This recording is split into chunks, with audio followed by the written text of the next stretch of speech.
Welcome into Unobstructed Views presented by Coors Banquet. We get a look at the springtime weather in downtown Boston. Causeway is nice and warm, and the Garden will be heating up as well as the Los Angeles Kings are in town to take on the Boston Bruins. Look at that T-shirt. That is it. Love it. First T-shirt sighting of the new dress code. The boys are fully taking advantage, but that's our Hampus. I knew it.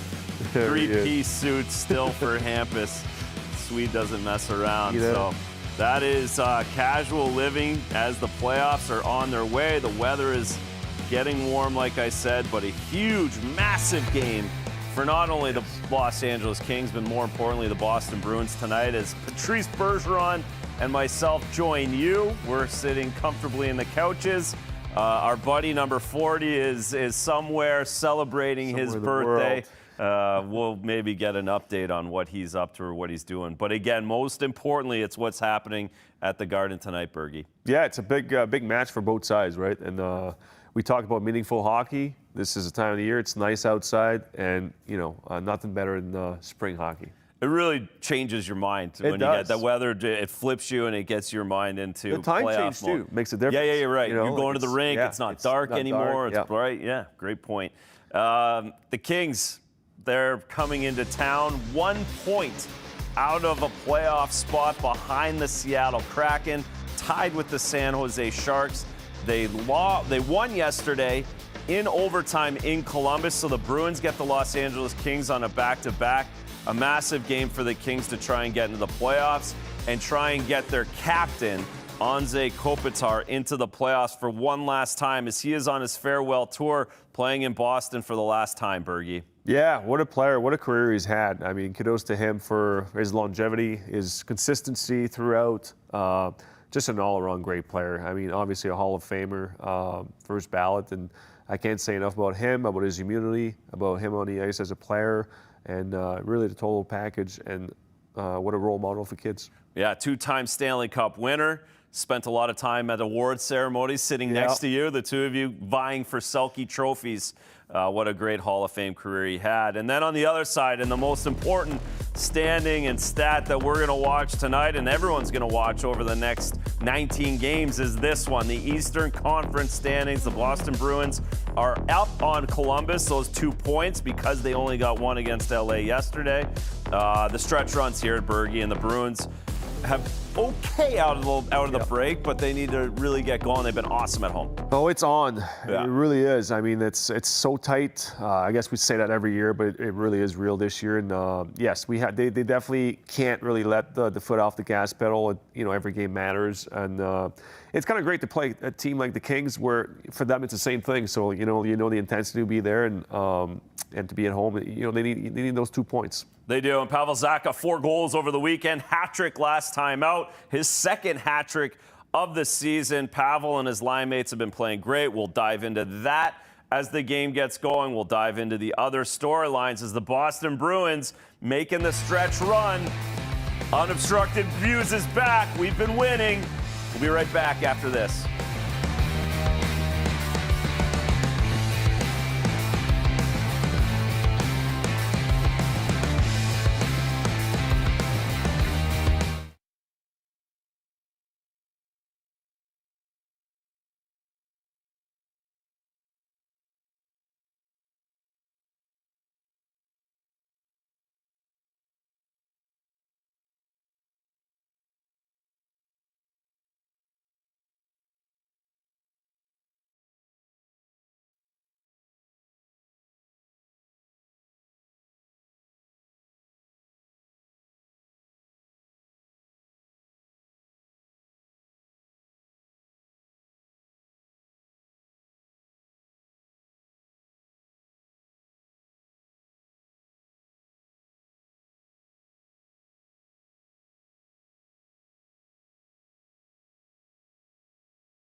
All right, we're at the board. Unobstructed Views is getting ready. We're picking our stars. Bergie, who do you got? I got Victor Arvidsson.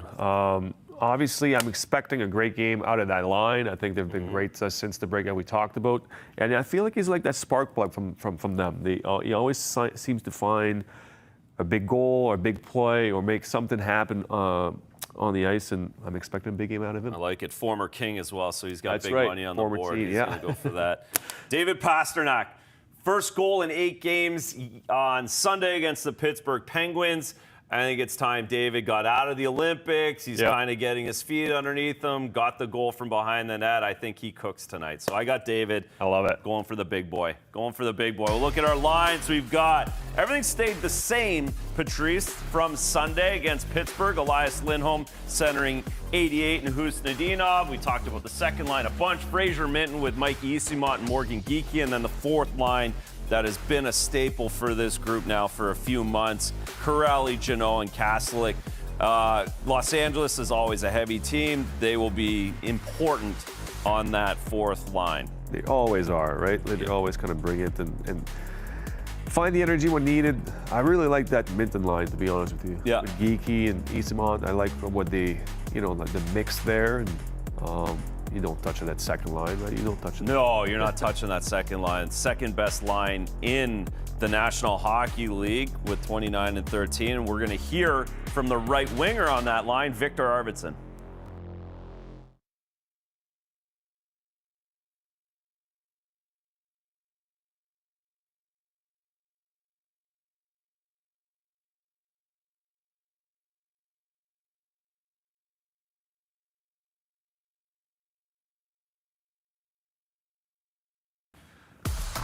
Yeah, so like I mentioned, the second line's been fantastic.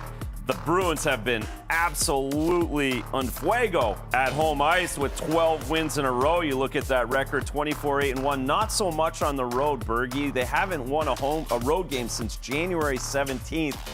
They seem to be a team that's built for the road. They seem to be a team that should be better than that on the road, but sometimes it's just kind of the way the season goes. Yeah, we've had years where it was actually the opposite, where we had a hard time at home, and on the road we had a better record, and everyone was asking questions about why, and and then it kind of gets in your head a little bit, and you start thinking and overthinking, I should say. But yeah, hopefully they can rectify that on the last stretch. It's really important to obviously be able, especially in the playoffs, to be able to be productive on the road, especially if they're going to be. They won't have home ice advantage, in the first round. No, that's right. So, but that being said, what an advantage they have to be homers and to be good at home. We got puck drop. Did you ever, when you got the few times the Bruins are one of the longer streaks, you've been a part of the 2 other streaks that are longer than this at home. Did you guys recognize how many games it was at home? Like you got up to 12, 13, 14 in a row. Did you know that, or did you just know you were good at home and felt real comfortable? I don't think we would have known, but then everyone asks and talks. Everyone talks about it, media talks, mention it. It does get in your head at some point, but then you feel almost invincible at home when that happens, and when you're on the streak like that. So it didn't really matter that they would talk about it. It's more like you try to keep the same things going and not really overthink or not try to do too much and treat it as a game at a time and not really only think about the streak. Yeah, don't look past it. Yeah. Jeremy Swayman in net for the Boston Bruins. We got a couple Olympians in goal, actually. Darcy Kemper, who was on Team Canada. Right. Oh, that was close. 2 close ones. I thought he had him the first time, and then he really had him, and then we got a breakaway. Adrian Kempe can rip the puck. Was that off the knob, or? I think he got a little knob job, yes. I think we should cut those knobs. Yeah. Increase the score. It doesn't make any sense why it hits it so often. It's really incredible. Oh, my God, it's crazy. But it does fill a lot of space for whatever reason. It's an extension of the goalie's hand. Oh, yeah. So like I was saying, Kemper at one end, one Olympian. Jeremy Swayman's been very good out of the break after winning the gold medal. Just 4 goals in the 3 games he's played. Took a tough loss, 2-1 loss in Philadelphia with a 3-1 with an empty netter. And then was fantastic in the other 2 home games. Holy.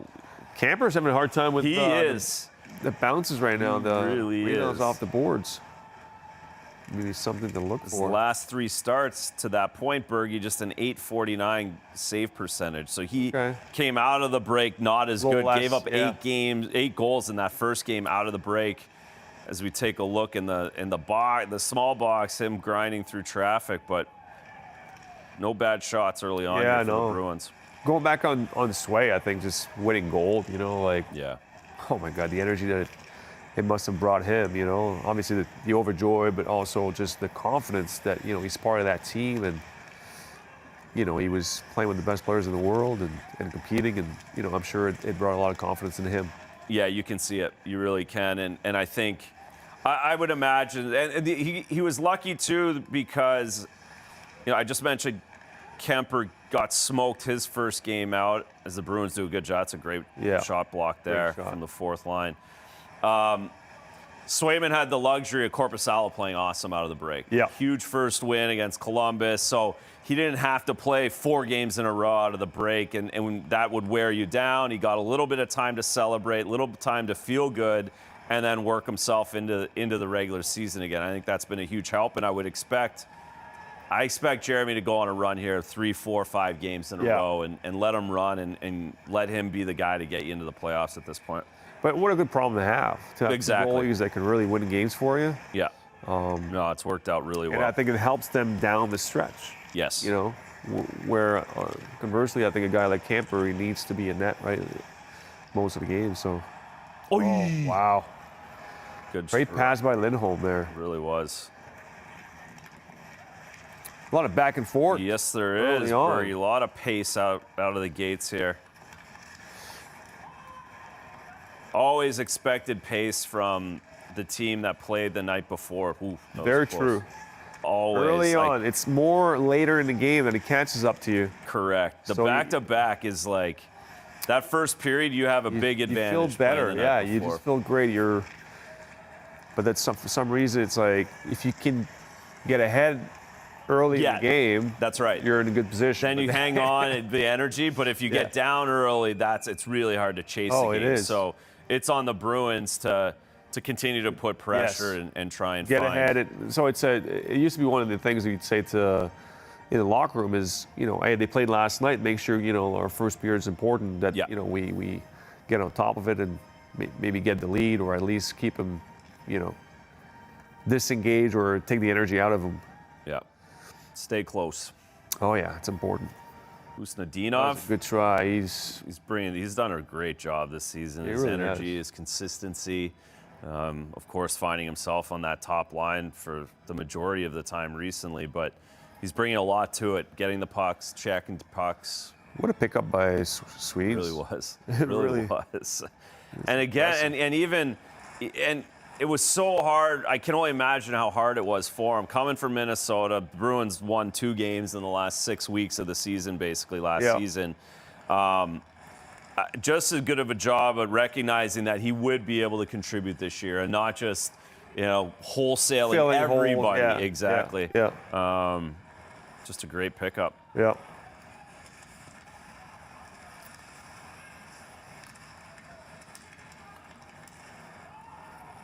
Get a look at this second line. They've tracked and they've gone down and done so well out of the corners coming up with pucks. They play so close to each other. If you look at them, like they're always in sync, right? We talk about the triangle. I talk about that a lot too, even to my kids, minor hockey. But to have 2 guys at the puck and then to have the third guy close to that puck, but not obviously too low, and they do it so perfect. Wow.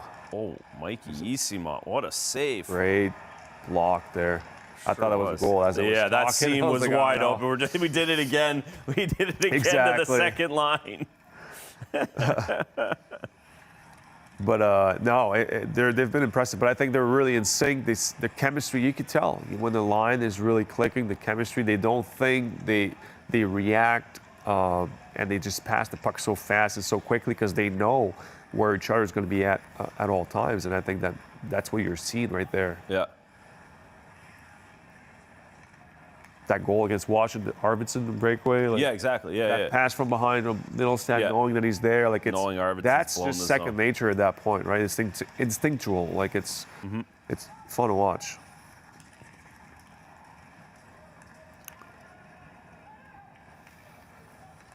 Got some. Oh. Ooh. No, he just got shot. He got hit with it. He was trying not to. Difference there, right? Playing it and just getting hit with it. You hope the referee sees it most of the time.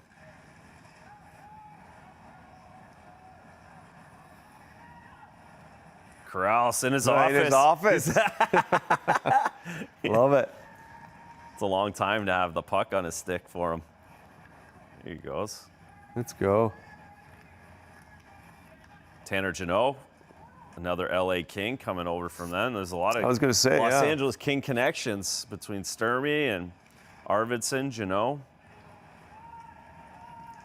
Similar organization, similar success over the last 20 years. You guys saw 7 straight overtime games between these two teams at the TD Garden. Wow. So the last 7 years, this game has gone to overtime. You can lock it in. Yeah, exactly. Very similar. You guys always got compared to them, right? Yeah, we played a similar style. Yeah. It seemed like every year too, like those years, they always had such a good team. Correct, yeah. Fast-paced. Oh, David looking to pass it. All right, quick pace. We're moving right along. 12:27 left in the first. We're going to break.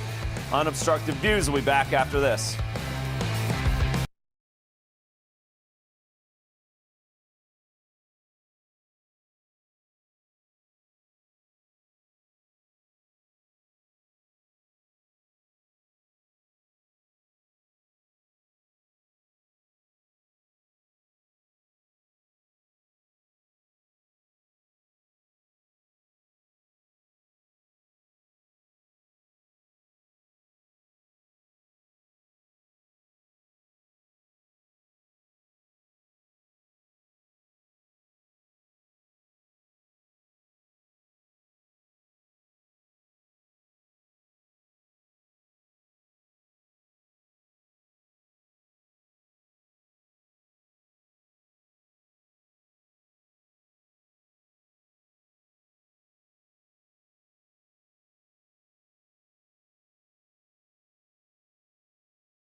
His second power play unit tied the game in Los Angeles.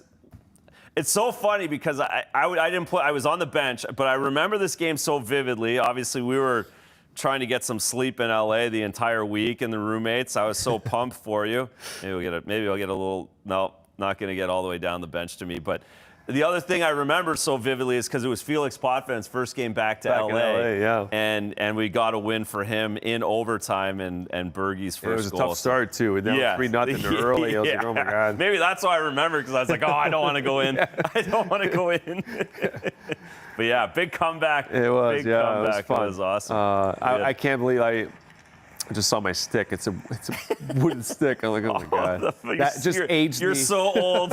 You are so old. My kids won't believe it. The black Ray Bork Sherwood, huh? It's so good. Oh wow. Yeah. Great memories. It's a great goal. Take another look. You got to get it. Roman Czechmanic, huh? Yeah, Czechmanic was the goalie. Backhand tapping.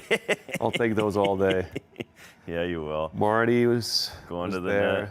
Grab Marty Rolston, Serge. Yeah. And Boyce. Yeah. That was great. Oh, that's what a great so good. crew. Yeah, it was a great team. That was a great. As a rookie, I was so lucky to have these guys. The Fetchers were so nice. They were so back then. You weren't automatic to get nice guys. Yeah. There was a lot of mean, old cranky guys in the league back then. The guys were great. But we had, we were real lucky. Everyone treated us really nicely. Oh, face off. They've been running more and more. face-off plays I've noticed, especially now the second line starts feeling it, right? And that they can start running them a little bit more. Zaka wins a lot of draws. As a centerman on the other side, it keeps you on your toes. If you see they're running plays and they're like, you know, permuting and all that, you're like, oh my God. Well, and it creates so much.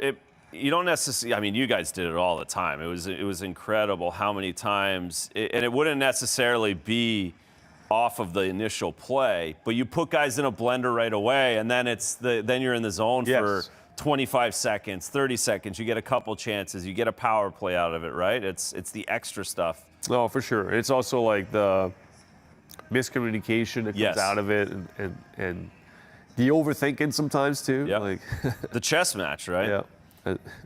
As we look at the standings again, it's so tight. So tight. And then, like the Oilers, we talked about that in the green room earlier. The Edmonton Oilers are far from safe. No, Vegas Golden Knights, for that matter. You know, they always seem to be Stanley Cup contenders, but they're grinding. Only 5 points up of a playoff spot right now. Crazy. Butchies can't be too excited about that out in Vegas. Yeah, no, definitely not.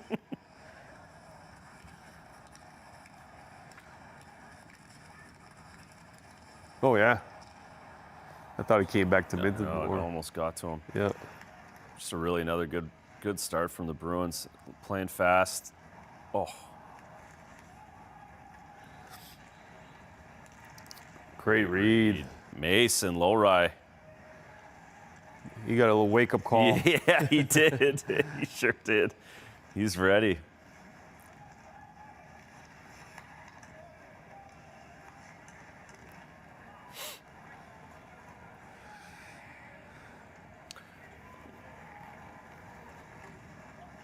LA's got a new coach.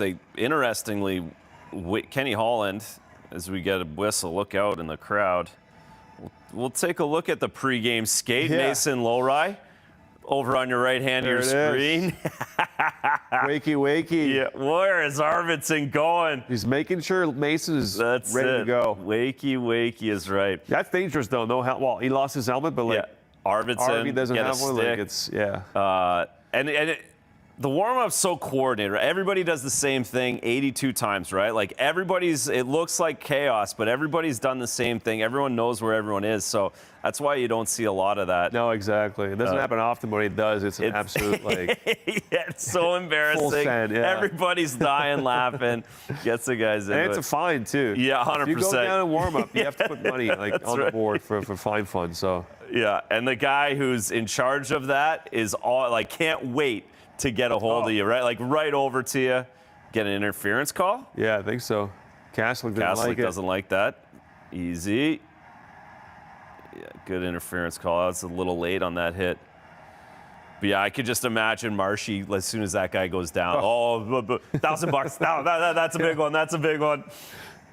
100%. Great job by the fourth line. CC's going to the box for a little interference. We're going to get a power play. Going to the break. There we go. Heard the referee. We'll be back after this.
We're back. Unobstructed Views presented by Coors Banquet. Bergie, the Bruins are going to a power play. The power play's been great this season.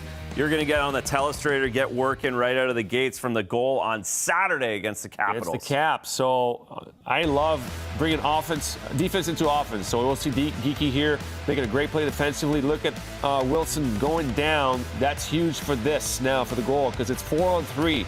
And look at the entry.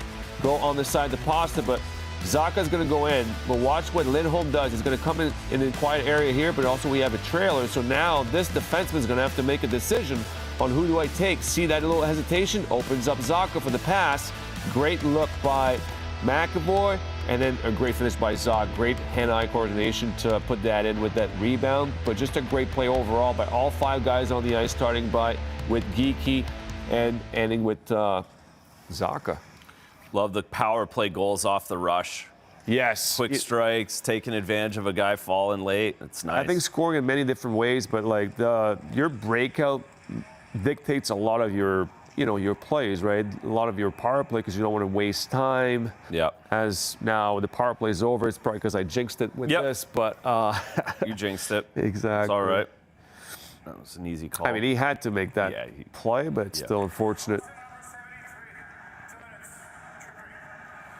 Well, and it goes to the entry. Little indecision. Watch Charlie thinks he's going to keep it in and just doesn't. And then once that goes off the pads, you got to get a stick. You got to get a piece of Lawton, and McAvoy does so. Lawton goes down nice and easy to make sure he gets a 2-minute call, and we got some 4-on-4 action just like that.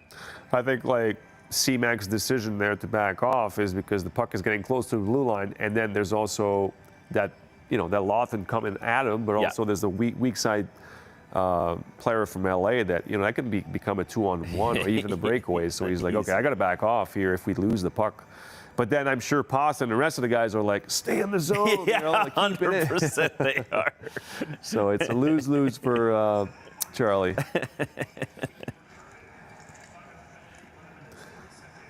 Yeah, and then they go to the iPad. Oh. Ooh. Whoa. 4-on-4 man-on-man. Yeah. I guess it's man-on-man all the time, but I'm just saying, now. If you lose your man with 4 guys or even 3-on-3, as we always talk about, there's a lot more room on the ice to cover. I love that play. Yeah, you knew that was coming the whole. As soon as that puck comes up, if Arvidsson wins that battle, then it's it's a 2-on-1. It has to be.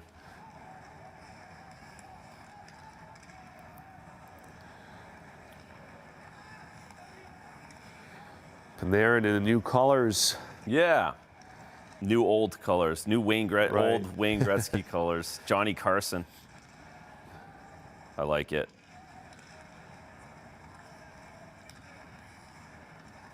Ooh. Doughty still's got some legs. Look at him. It's old school. I like the Pasta's one is open back there. There he is. He's so good at that. Yeah. I was gonna say before he went behind the net on the forecheck. Yes. I like the idea of being aggressive. I don't know if I like going behind the net as F1 because then like the defenseman's gonna bait you in and then you're gonna come out the other side and you're beat, right? And now it's a loser's race because you're back similar second. to, well, you just broke it down where Wilson wasn't that far behind in that defense. Yes. But he's just enough behind where everybody's a little unsure. That just a little unsure. Well, it becomes an odd-man rush, right? Yes. So automatically, as soon as you get beat and you're looking at the back of the jersey, it's a loser's race, let's be honest. Especially in the National Hockey League. Oh, let's go. Here we go. Castlick. I don't know if the D-man got a piece of that. He got smoked at the end, though. Yeah. Oh, they killed the 43 seconds. Back to 5-on-5. No harm. No foul for everybody. Great read. Yes. There's Hampus taking advantage.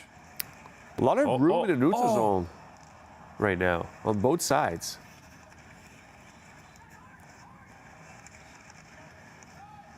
Yeah, much more. See now, like pace the and transition rushes. Yeah. And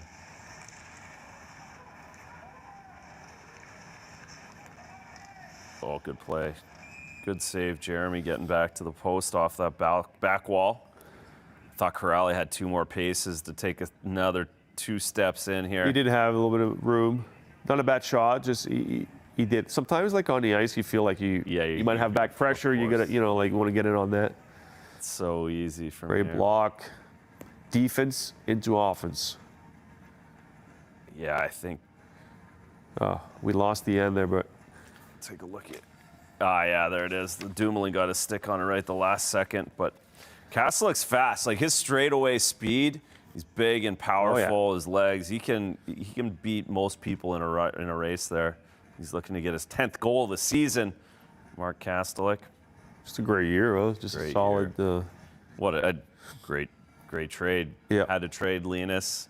Had to move him somewhere. Go to Ottawa, and you get a first-round pick, Korpisalo, and what most people here thought was going to be just the throw-in, the add-on. Exactly. People thought it was just an add-on. And as soon as I saw that, I was like, he was actually hard to play against. I remember him from the Ottawa days. So Yeah.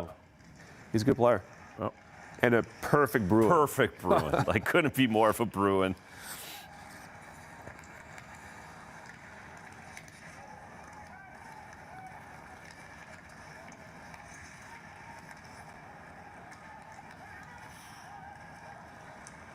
So now they go Geeky, Lindholm, and Pasta in the defensive zone face-off there. So, Marco seems to go to it, and you think that maybe it'll be like that for the rest of the game, but then they'll back off again. Yeah. I wonder if it's the penalties. Yeah, it's a big part of it, right? Yeah. When there's 8 penalties in the game, or you're killing 5 times, it's hard to get David and Geeky's 18 to 20 minutes, right? Oh, Boston, yeah. Oh! Wow, what a play. What a play. Too good to be true for a peak almost. Yeah, it surprised them. Yeah, it did. Such a good fake. It's a tough play too for a right-hander down there. It is. As a defenseman who's not used to making that, like getting that play to him, getting that pass. Yeah, and I bet you if he's a lefty in that occasion, it's an easier tap in than Correct.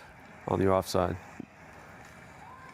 But Boston wanted it though. He was like, the beaver tail was going. Yeah, he knew. I am open. He knew what he was going to do before he got it, too. Fake shot pass. All right, we got a lot of play. 3-3 are the shots, but it's 0-0, 4:46 left. Be right back after this.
we were doing last year, recommitted to it today, and moving forward, we're excited about the opportunities that present, both from the draft picks we got, the new ones that we have, and what may present as opportunities come June, July, and moving forward. Also committing to the players that have gotten us here, they deserve the right to, they've earned that right to stay together, to see this through and get us in, and let's see what happens. Bergie, give us your take of trade deadline. Of course, there's years you load up. There's years a couple guys get sold off. Yep. This year in the Bruins' case, it was a perfect year to keep the group as is. Give us a few of your scenarios and what you think about it. Yeah, no, I think personally, like when that happens as a player, as a leader on the team, I think it's an occasion to tell the guys, listen, he believes in us. You know, like he believes in his team as it is. I think it's a great statement from the GM, and I think it also speaks to the fact that he doesn't want to sell out or give up some of the assets that he's gathered. You know, whether it's last year at the draft or in Providence, and I think sometimes in the trade deadline, people are inclined to make moves rapidly and maybe pull the trigger and overpay for things. Mm-hmm. And you fast forward a few months and maybe it wasn't such a great fit after all. You know what I mean? So sometimes like when you feel like the grass is greener somewhere else, it's not. Sometimes you need to realize that, listen, we've done great. I think they've exceeded expectations for a lot of people, right? Of course. And why not give them that vote of confidence that, you know, I believe in you guys and keep it going. So I think that's the way I would approach it as a leader on that team and tell the guys that, you know what, like we are a good team and let's keep moving forward. Yeah, this felt like a buy to me by not selling anything. 100%. You know, you keep your 2 unrestricted free agents. Yep. You know, if you weren't in this position, if we didn't believe in you getting the playoffs, those 2 guys would be gone. They would be getting draft picks. It's very so that message is certainly there for me as well. No, for sure. And I think like that's a great way to approach that as well. To be like, listen, like, yes, you know, like because of the way you guys have played, we are not selling. You know, like last year it was a fire sale. That's right. And that quick turnaround and retool, call it whatever you want. Like, it's kudos to you guys. You know, obviously Sween's and his team, but like the guys on the ice, you know, the GM is only as good as what the product is on the ice and how the guys react and play, right? So, of course, same thing for coaches. Well, there's you could go through. There's a few teams that are high on the list of that right now. Where if I gave you a roster and said this team, what position is this team in by the roster that the GM has put together? And you would say they're much, much higher in the standings. So at some point, it's also on the players 100%. On what they're doing. You know, the GM can only do so much. And I think Don did a great job and gave them a vote of confidence that we think you guys are hard to play against, and we think you're going to be a good playoff team if we get there. And we don't need anything more. We're not going to buy just to buy and screw up the chemistry too, right? Exactly. It's the chemistry. It's like, and also like, at this time of the year, like realistically, like what do you add? Usually it's grit for the playoff. Yep. It's you know, maybe an extra depth defenseman. Exactly. It's depth, right? Yep. You look at the 4th line for the Bruins. Yes. It's a perfect line for playoff hockey. Oh man. Right? So then it's like, okay, what do we add? How much do we give up? Like then it becomes harder to make those moves, you know, like so. Oh, great stick. Great stick, Jonathan Aspro. And then the other thing too with a young kid like Fraser Minton, who's in an important position on the team, 3rd line center, very reliable to that point. A lot of times it's a 3rd line center getting traded. Almost all, like you look at Nazem Kadri, Nick Waugh, both guys going to Colorado. Those guys are bottom centermen for that team because of who they have.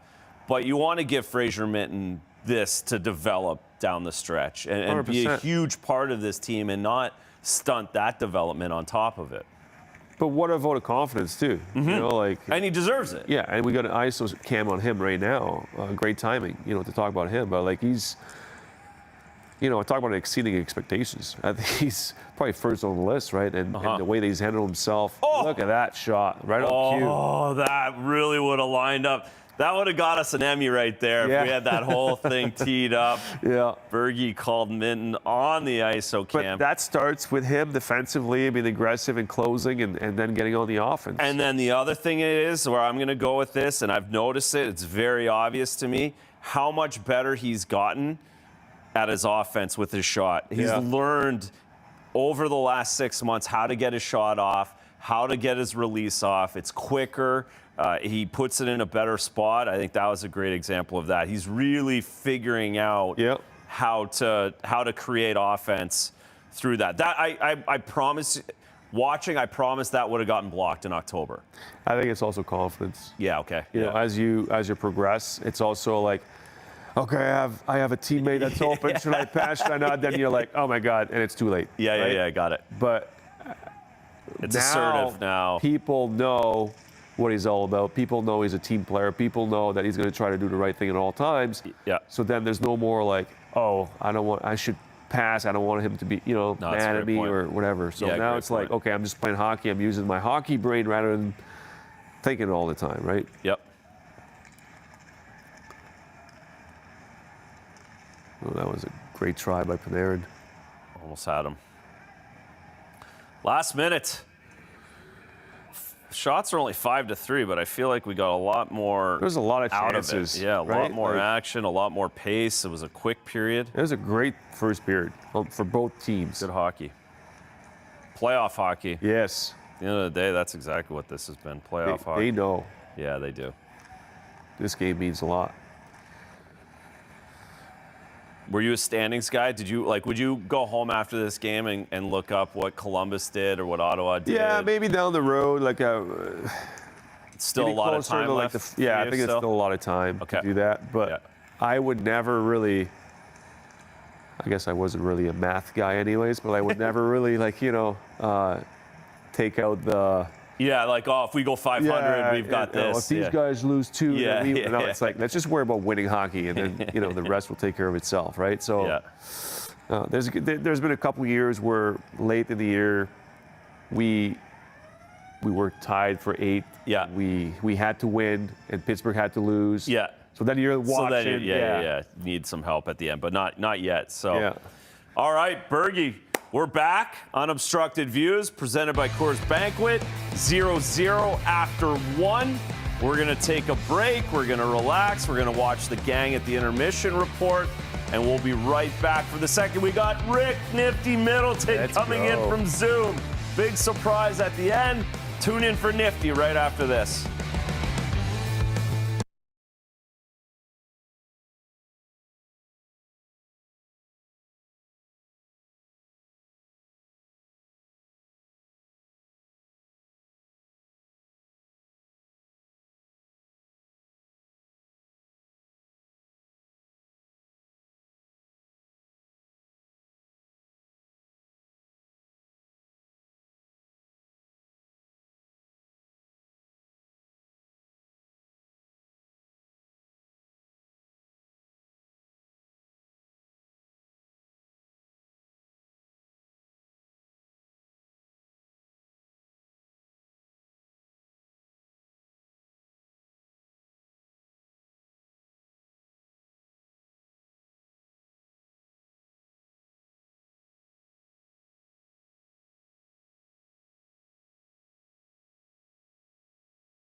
All right, we're back. Unobstructed Views presented by Coors Banquet. First period is in the books, 0-0 between the Kings and the Boston Bruins. Second period coming up. And Bergie, we've got an important guest. A legend. On our Zoom tonight, all the way from parts unknown, right, Nifty? We're not going to say, yep, there you go, parts unknown. Rick Nifty Middleton. Nifty, thanks for coming on. No, thanks for having me on, guys. What happened to Tuukka? Well, that's a good. Speaking of parts unknown, we have absolutely no idea where that guy is. We're trying to find him, but we're looking in space trying to find him. We're not sure. You guys have a lot of fun. I really enjoy your show. You do a great job. You can come join us on the couch next time you're in these areas. But love to. We want to talk about the documentary, right? And that's great. It's been a hit. All the guys have watched it. I got the trailer. I watched it a couple of weeks ago when you sent it out to everybody. That's great. I've heard the story. You've told me about the story many a times. Please give everybody watching the story of the sled hockey team in 2002, please. Well, to keep it short, the reason it's a compelling story is that the team had never won a game in their history. They were in Nagano in '98, didn't win. Their 2000, they didn't win a game in the World Championships. Their coach quit halfway through. A buddy of mine who played sled hockey, I didn't even know, called me and said, "Hey, they're looking for a coach for the Paralympics in the Salt Lake City. Would you be interested? You do know what sled hockey is, right?" Yeah, sure. Yeah. Never seen it, didn't know, but I heard Paralympics and hockey. And I figured that'd be a challenge. It'd be a lot of fun. Who's going to be asking me? I think I was 48 years old at the time. And I didn't know what I was getting myself into. But it was a good ride. And what makes the story compelling is that we had our selection camp in August '01, picked the guys for the team, supposed to have a tournament in Montreal with Canada, Japan, and us, and 9/11 happened. So they shut the airspace down. We didn't play another team for 6 months. When we went into Salt Lake City, we had not had one exhibition game. And I just didn't want to get embarrassed because, I didn't know what was going to happen. We're in front of our own fans, right? And we're the last seed. We were only invited because we were the host team. Crazy. And we won all 5 of our games. We beat Canada 5-1, the number 1 seed. Outscored the opposition 22-3. And played Norway, the reigning gold medal champs from Nagano, in the gold medal game. Ended in a 3-3 tie, went to a 10-minute overtime, went to a 5-man shootout, and went right down to the last shooter. You can't write this any better. Unbelievable, you can't write it any better. And since then, well, they didn't keep us on as coaches. A lot of believe it or not, a lot of politics were involved there. USA Hockey hadn't taken it over yet. So they fired us. They fired the gold medal coaches, and they turned a gold into a bronze in 2006. And then finally, USA Hockey took over, and they've won 4 golds in a row, and they're going after their 5th one in Milan right now. And as we speak, they're pounding everybody. Are they? Yeah, I saw a few of the scores early on. They're just smoking. It's not even close. They beat China 7-1 today. There you go. Declan Farmer just set a record as the highest scoring player in the history of the U.S. national team. That's awesome. He's the Connor McDavid of sled hockey. If you haven't seen him, check him out. Gotta watch. He's unbelievable. So the documentary is called. It's not recreational. Nifty. It's on. Nifty. It's on Peacock, right? Streaming on Peacock right now. Peacock, a journey from worst to first. Yeah, but just the last week it came on, and if you can't find it, just type it in, and it's from worst to first. Kind of explains it. And it's about an hour and 45 minutes long. Very professionally done. Well, the great thing was that we had a documentary husband and wife follow us in every camp right through to the gold medal. And they did 100 hours of tape. Oh, wow. Over 20 years ago. And they made a deal with our guys, Bungalow Entertainment. And so they were in the dress room. They were on the bench. They were at guys' houses, interviewing them. We got a lot of that tape, which, we couldn't have done it without them. Yeah, what memories. And that's awesome. It's awesome. It's awesome.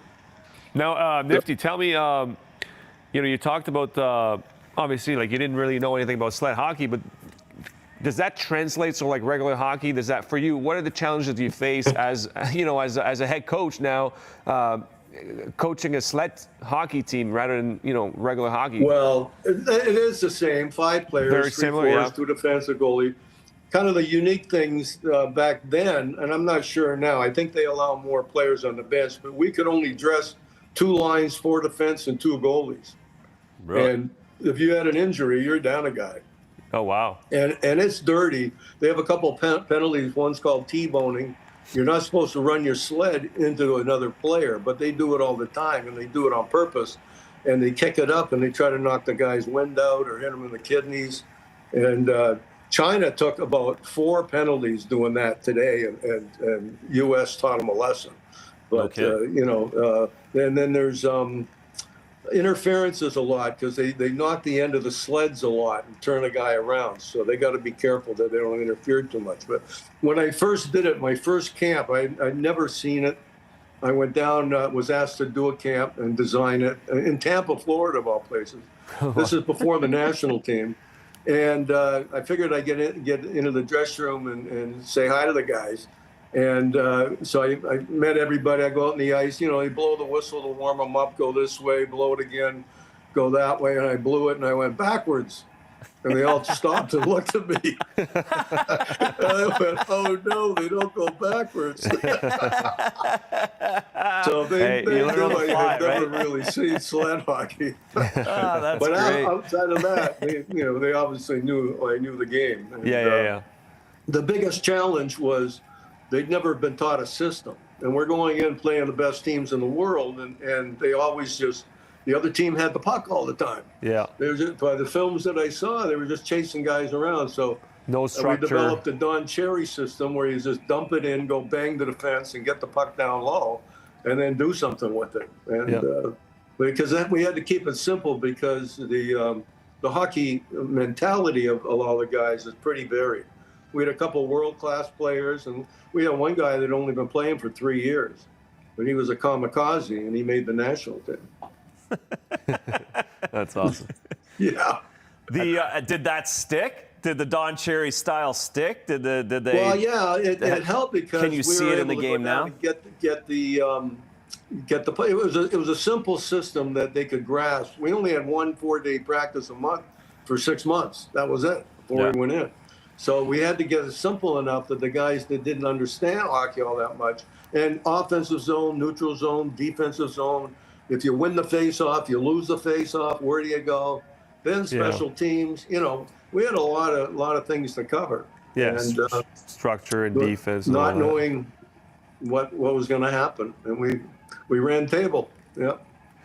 I think, Nifty, you just teed me up for a question about grapes, about Don Cherry. And, you know, Sure. I heard that your first NHL game, you score a hat trick, and you think everything is going to go great, but then eventually you find yourself losing ice time and whatnot. Can you tell me more about this story? Because, I mean, scoring a hat trick on your first game is pretty special. Don played me my first game with Jean Rattel, who, when I was at the Rangers, I was never able to play on a line with him because Rod Gilbert was always his right winger. Yeah. And, you know, Ratty, that was the top line in New York at the time. They had just lost the cup to the Bruins in '72. I got drafted in '73. You know, so when I got to Boston, my very first game, I get to play with Jean Rattel. It was awesome. And Johnny Busick, two Hall of Famers. And I get a hat trick. And the rest of the year, Don, you know, he always joked that he had to introduce me to the goalie at the end of the year, our goalie, because I didn't know how to play defensive hockey. It might have been the -38 I was in New York the year before. But a funny story, I didn't play regular. I dressed every game. I just never played on a regular line. He played me at left wing, right wing. And so we're in Philadelphia in the Spectrum against the Broad Street Bullies. First playoff is the semifinals. If we beat them, we're playing Montreal in the Stanley Cup Finals.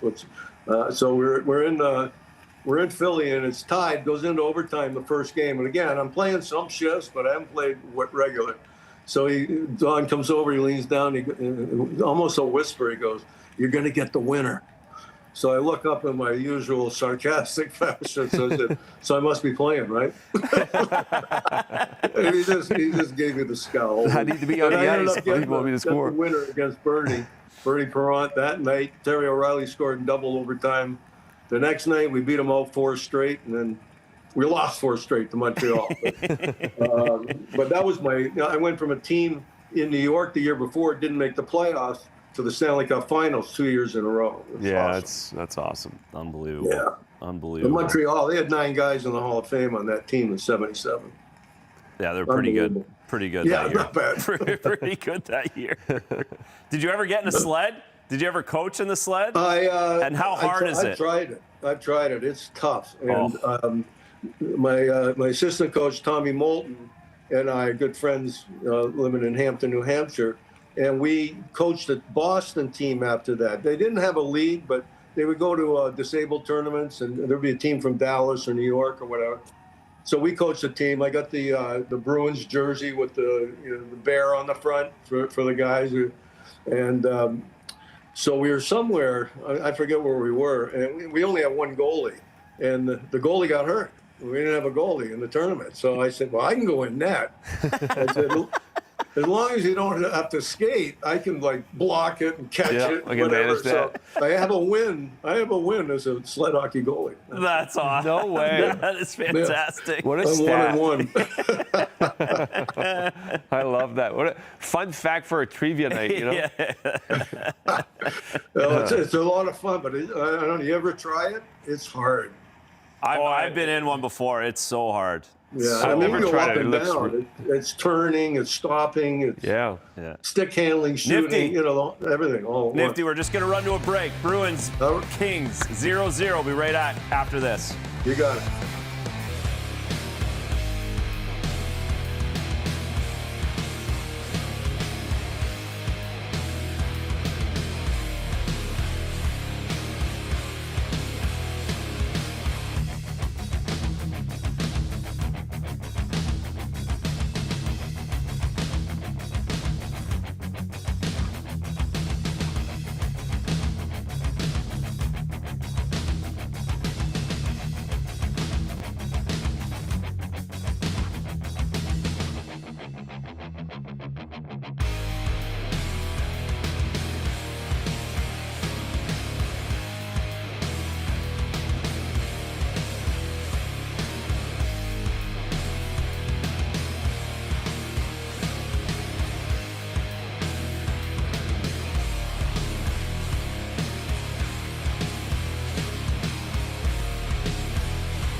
All right, we're back with Rick Nifty Middleton, the star of Ice Gold, a journey from worst to first documentary that's streaming on Peacock. Make sure you go watch it, find it on Peacock.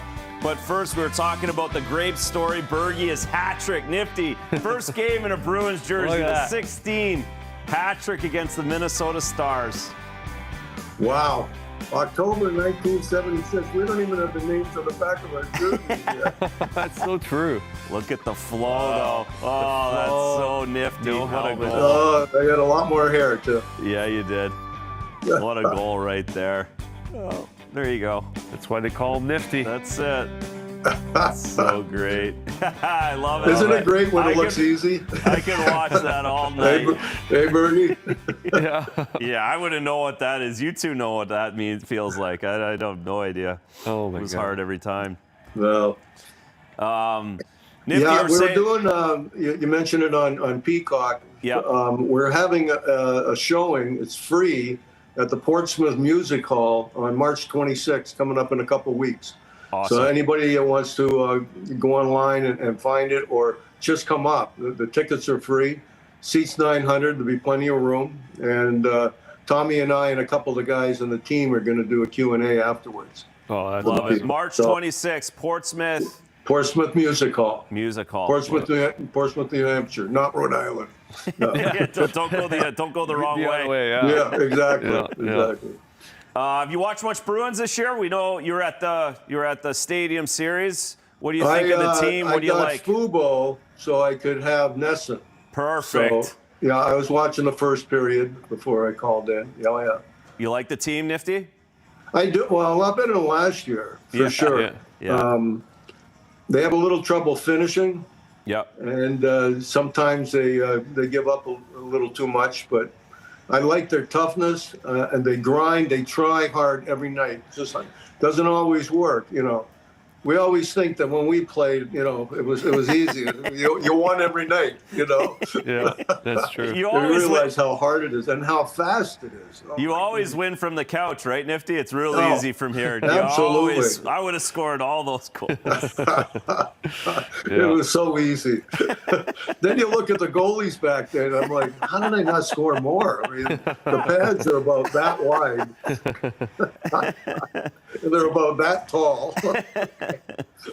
Kind of crazy to see the evolution, right, of the equipment, and from I guess our generation even to like the Nifty to now. Like it's crazy how much it evolves and never Even really from stops. the time you were out, Bergie, you see it change. Well, we just saw my first NHL goal. I had a wooden stick, like. No, really. Yeah. Yeah, he's Wow. he's old now. He's old, Nifty. I just ate You, really if I old now. remember, you were a winger when you first came up, right? Yeah, I they put me on the wing. I was a center, but they did put me on the wing. You're right, Nifty. So yeah, I remember. started on the right wing and then eventually moved to center. But yeah, the good old Sherwood. 50-30, 50-30, right? Yeah, exactly. That's what I had. That's Oh what my I God. Had. Yeah.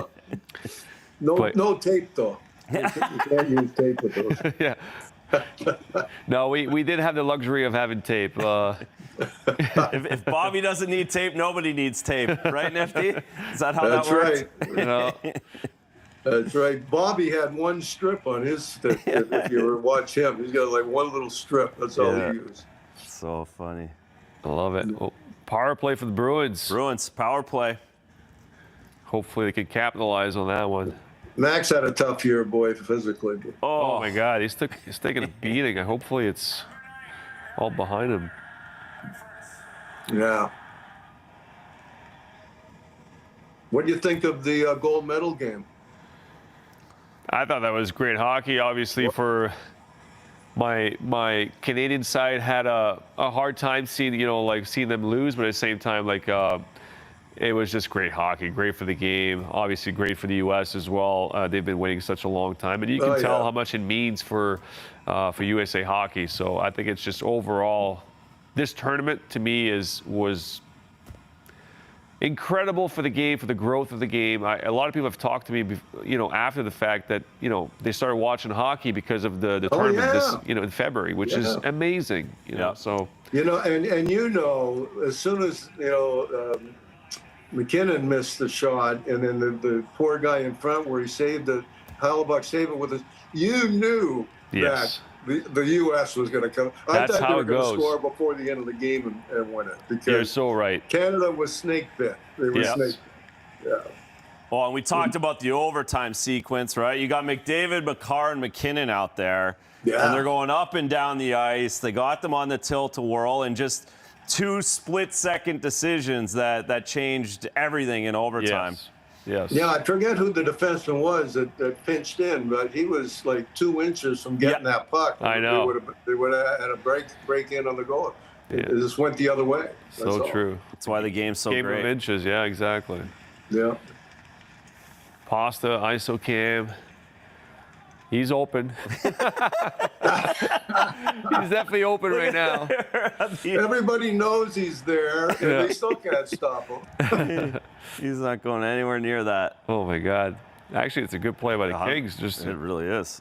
killing the penalty. But if it gets out, Oh, there it is. this can get dangerous. Yeah, they covered it good. Yeah.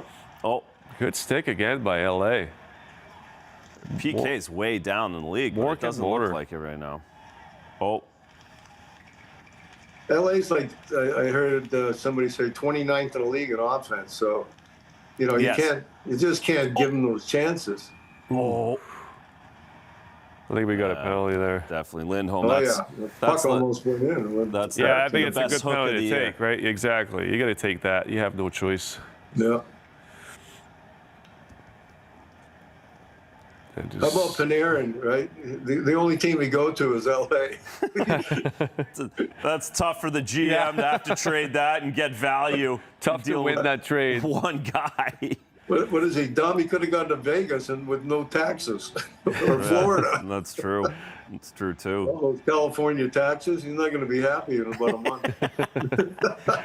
Well, it comes from New York, so I guess there's a lot of taxes. Well, yeah, I mean, how much more could it be, right? Yeah. That's what he said, probably. Whatever. He's used to it. Yeah. Oh, my God. Wow. It's a good, That should have went in. good hook. How it doesn't hit a skate. Oh, my God. It didn't hit any skates, nothing. The fact that it stayed out. I know. How did he not get something on that? I know. Unbelievable. Again, it looks easy, right? Yep, that's right. Those are the ones you think about, though, like after the game, you're like, oh, my God. How did I not get that? Oh. Kick yourself a little bit. Nifty. Is it Taves that hit the stick? I mean, he'll be thinking of that the rest of his yes. life. The save alibi. I know. And You just never forget those things. the worst part about it for Taves, too, is that overhead camera picture, like, is right on his jersey. Like, everyone's going to know who he is because his jersey's there while Hellebuck's reaching back. And every you know? 4 years, you Every know what they'll 4 be showing. years. Oh, Every 4 years. Yeah. That's Yeah, I better hope for the U.S. to win, like, Another one. one soon. Otherwise, if it's like the 1980, you're like, oh, my God. It's going to be on the highlight for forever.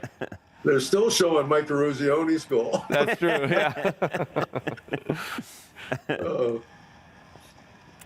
You can bust him though. He's funny. You can give it to him.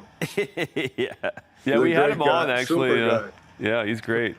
Super guy. Yeah, so the sled hockey has really grown over the years too, but U.S. is dominant. I mean, U.S., Canada, they're headed to the gold medal. I mean, I don't think anybody's going to beat Canada either. Okay. But the U.S. beat them in the World Championships. We went down for them this year in Buffalo. They beat them like 6-2 or something. So we're in for a battle then. they have so many guns, the U.S., that so these other teams are lucky if they get 2 shots, 3 shots. Canada will do better. They're better offensively, but unless the goalie stands on his head and they don't give him any power plays, I don't think they're.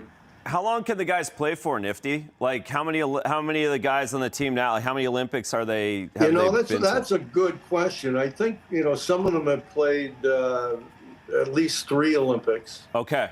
I know back in our day, Joe Howard was he was my captain in 2002. And he was in Nagano. He was with us in 2002. He was in Italy in 2006, and he's the only guy from the 2002 team that made it in 2010. He was 40 years old. Wow. Oh, no kidding. At one time, he was the only player with 2 gold medals in the world in 2010. Awesome. That's sick. But they since then there's got to be guys with 3 or 4. In Vancouver in 2010, they didn't allow a goal. Really? No. That's nuts. Oh my God. They didn't allow a goal. So dominant. they've been dominant for a long time, and Russia's come up, and because every time you have a Paralympics, that country has to put a sled hockey team together. Yeah. So Russia did it pretty quickly, and they ended up going to the finals that year against the U.S., and they only lost 2-0 in the gold medal game. So when they come to their senses and they get back with the rest of the world, they'll be back in that sled hockey and be very competitive. Okay. Very competitive. Got it. The teams that have dropped out is Norway and Sweden. I mean, it started in Sweden, and Norway was in the 60s, and they're in the B pool now. Wow. They can't keep up. They can't Teams keep up. catching up, huh? And they were dominant. I mean, Norway was a great team. You see it in. we're gonna there we go. fight Oh, now. jeez. Big boys. As Don Cherry said, nobody gets up for a beer with a fight on. Yeah, no, that's right. Oh, Never. 6-6 against 6-7. Wow. Oof. Hellenius has. He's only got 36 penalty minutes this year. Look out. Yeah, he's probably. Oh, good job. He's got him strung out there. Look at it. All right. Nifty, thank you so much for joining us. So again, No, I thank you guys. Thanks for having me on. Ice Gold, A Journey from Worst to First. The documentary's on Peacock, Portsmouth, New Hampshire, March 18th at 26, March 26th. Sorry, March 26th. That's okay. Thursday the 26th. Awesome. 7 o'clock. Thanks so much, 7 o'clock, Nifty. Portsmouth Music Thank Hall. you, Iffy. All right, Bergie, good to see you. Great to have you, man. Thank you so much. Razor, take care. Yeah, you got it, Nifty. Thank you, guys. We'll see ya. You got it.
EJ doesn't agree, but I thought it was Oh, break time. Unobstructed views. Power play right back after on the this. power play.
And we're back. Unobstructed views presented by Coors Banquet as the Boston Bruins are looking to break this game open. A 0-0 tie at this point with the Los Angeles Kings. We take a look at the Bruins' leading goal scorer, Morgan Geekie, 34 on the year. He's leading the team in shots today. He's got 3 shots on goal. He's going to be a big point of emphasis here for the next couple of minutes for the Bruins. Oh, yeah. He's had some really good chances, actually, today again. It seems like he always finds a way to get open. On the power play, it's, I guess he's taken Pasta's office very often now, and it's been very successful. Pasta's been a great passer on the other side, on his offside, and you definitely have to keep an eye on him if you're the LA Kings. He can beat the goalie with his shot, like with velocity. There's just not many guys that can do it nowadays. On, and no exactly. screen. You don't need. He can do it from 40 feet away with no screen. His release, his pace, and he does a good job at this point in the power play too. There. Ooh. Oh, great wow. play, Mason. That was very ballsy there. That was two on 0 all day right He there. just stayed his ground. Oh my God. Goalie's nightmare. A 2-0 from the first blue line on. Yeah, that's. Tuukka would have been. Even more importantly, on the PK, it's so annoying. You think you're going to get a 2-minute break. You're like, oh, okay. Charlie McAvoy not on the first power play unit, as we talked about. He went down the tunnel, so Lowry takes on the duties. Yeah, we thought maybe Hampus was going to get the nod, but yeah, they want to keep probably the second unit together as is. Oh. LA's doing a good job forcing early. Finally got it set up here. They've had a lot of good sticks. Like even LA. there, huh? Like they're wingers, to yes. put David in the backhand. soup like that. That's good hockey. They have good angles, the good sticks. I've noticed that. Their PKs just really hasn't been good this year either. It's crazy. It must be a new coach, right? You get a different voice back there on that. Maybe a couple little subtle tweaks. changes that makes a difference. Maybe more aggressive. Who knows? Practiced over the Olympic break a little bit, right? The Bruins PK has been much better out of the break as well. Couple tweaks.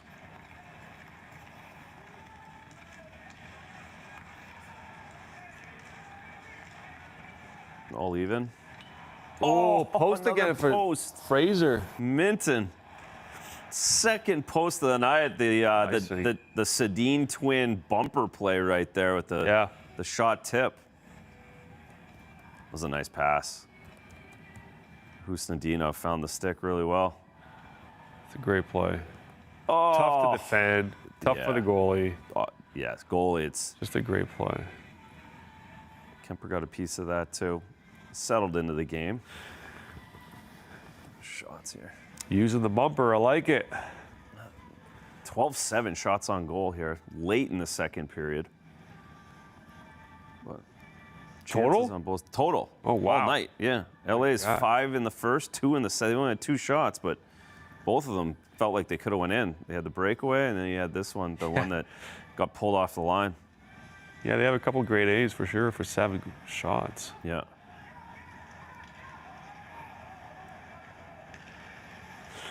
I guess they go for quality, not quantity, maybe? I don't know. It's just very noticeable watching how it's playoff.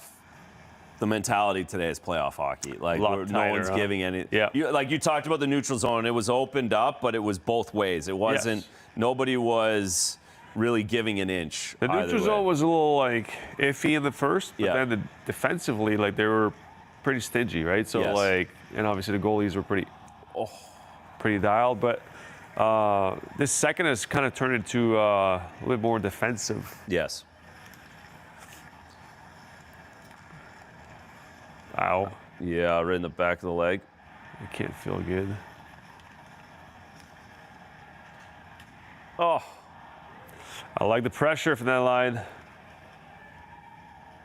oof. Is that too? Could have been. The D changed there. Yeah. It was a while. Close. Oh. Oh my God. Oh my God. Shut out of Where the did cannon. that guy come from? Yeah. 2-on-1. Oof. That was a good shot. That was a really good shot. It was came a off quick the release. stick quick, really quick. Oh, back door. Oh. Another one off a stick.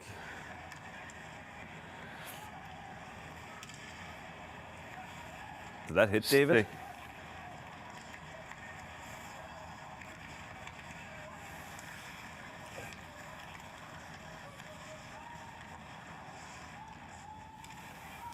LA continues to close quick. Oh, Ooh, that's okay. Get back. oh, another Oh my post. God. What is going on? None of them are shots. That's why there's no shot. The pace is picking back up, though. Yes, it has.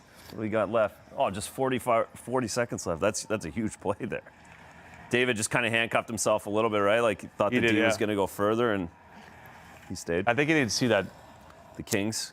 that guy coming up. Then he kind of wanted to stop it, but then didn't really. Yeah. Kind of got caught in between.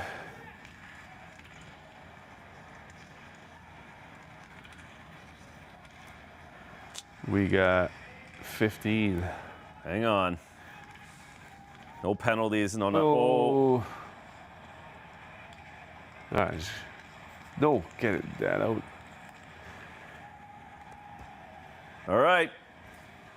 A bunch of posts, a bunch of opportunities, some power plays, some shorthanded opportunities, but it's 0-0 because we're getting towards playoff time and these guys are dialing in, Bergie. And because it's LA, Boston, in Boston. That's right. More importantly, as oh, that was just inside of the post. Heck of a chance. So Charlie McAvoy out. We'll see if he can get back in, if he comes back to the game, but we'll be back for sure for the third period after the intermission. Tune into those guys on the other channel. We'll be right back. Unobstructed Views, Coors Banquet. We're taking a break. We'll see you for the third period.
We're back. Unobstructed views presented by Coors Banquet. As we look at overtime goals scored by the Boston Bruins here in the TD Garden. That was last season. David Pastrnak, for some reason, going 5-hole. I'm looking at the wrong camera. This is the one that's 2 seconds. Tuukka Rask, we need him to break it down. There's less than 1 second left on the clock. Yeah. Had no idea you could actually score that quickly as the LA Kings. This starts the overtime series that they've played in. 7 straight games here on home ice. I looked at last year's. My apologies. There's lots going on in here, and I can't figure that out. So, Unobstructed Views, presented by Coors Banquet, is back. We're staring at an overtime here, Bergie. Thoughts on the game so far?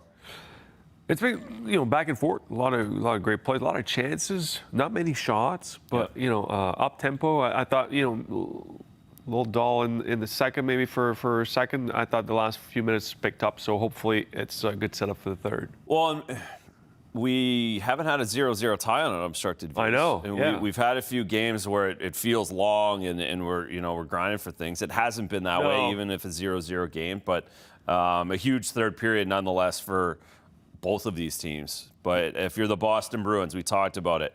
You've got a team that played the day before. You want to get through the first period. You want to grind them down a little bit, wear them down. So now in the third period, you can take advantage of having what you should have a little more energy than them at this point. 100%. They should have more juice, more energy. Hopefully they can take advantage of that. And I think we're seeing more, and down the road, that's what we're going to see more of, tight games, lower scoring games.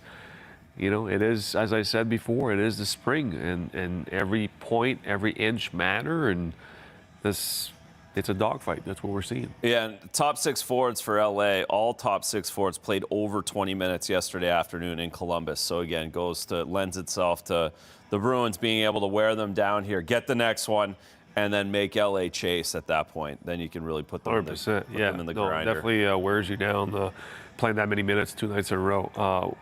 The good news is we just saw huge C-Mac on the bench. Seems like he was over there for repairs, unfortunately, for his, as I said before, for his modeling career. But otherwise, we're good to go on the Bruins side. We're man, oh man, sign of relief, right? That breathing face again. is just taking a beating this season. Oh my God, poor guy.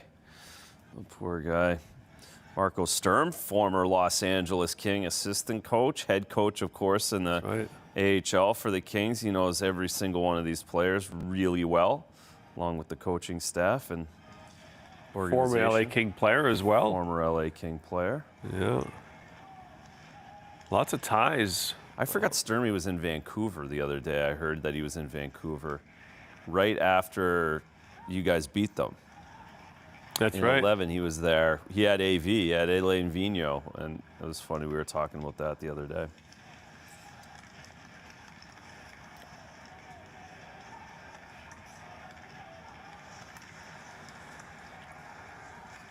You can see why the Los Angeles Kings are one of the lowest scoring teams in the league, the way they... Yeah, they're in your face, they're aggressive, but they're also very... they don't seem to want to take risk on that much. That's exactly what I was just going to... Like, they don't... It doesn't seem like they want to really push it. No. Oh. And they're pretty direct in plays like that.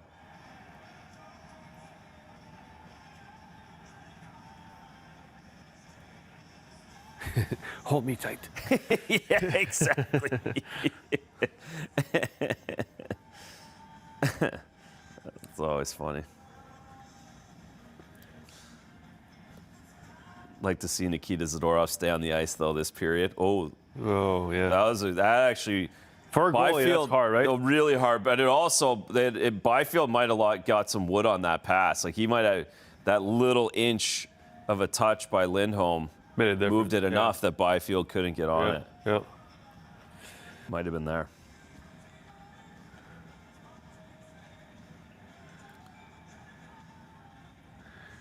Big face-off.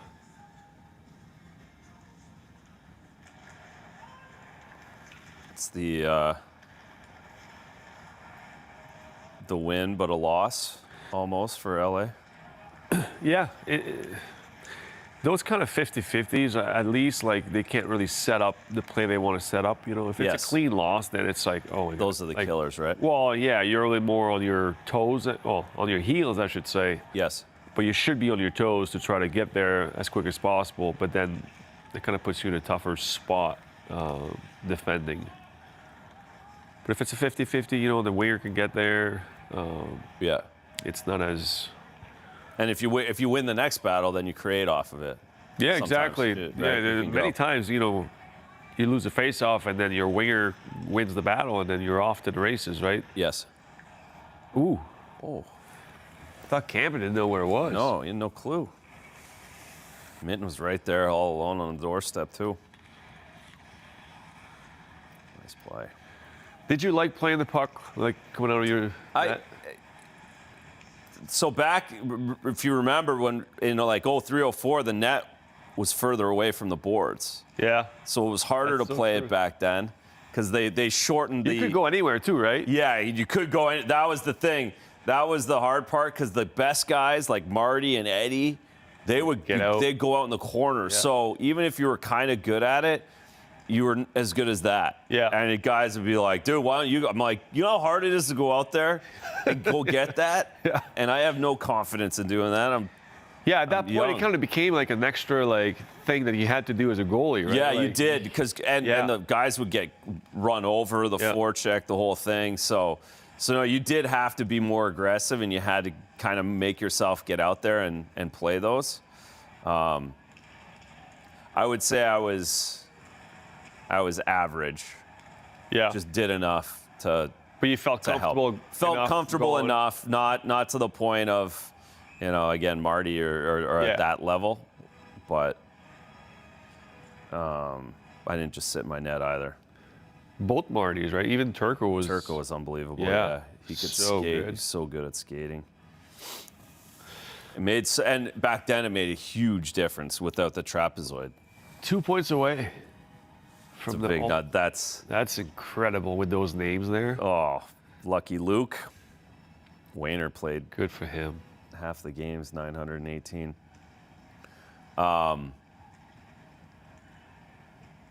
When's he thinking about that? It's 10, probably 10 something points out? Yeah, he's definitely thinking about it now. He knows it now, right? And you're looking at 2 the points schedule away. like, oh, I just need 2 to go off of me. Yeah, exactly. At this point, with what, 20 games left or less? Yeah. You know, like 3 secondary assists. Yeah, Just that's 3 all I need. secondary assists. you know, win the face-off or get the puck out of my zone, and then you guys do the rest. Exactly.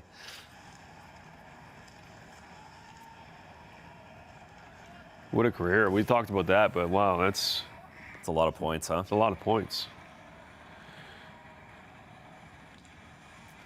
If he isn't in LA and he's on the East Coast, the narrative's a little bit different too, right? Most people just don't watch. It's kind of fitting with who he is, though. Yeah. I think the fact that he was on the radar his whole career, I don't think it bothered him. You know, he was, as I said, he's so humble and so down to earth that it's probably maybe helped him in a way. Yeah. He's a large human too, huh? Yeah, he's a big boy. Yeah. For sure. All right, let's get back to it, guys. Yeah. We're grinding it out right now. This is a grind. Yeah, now, as much as I talked about the neutral zone being sloppy, it's back to being stingy, so. Yeah. Someone liked the block shot there. Yeah, the hot mic is Yeah. hot today over there at the benches.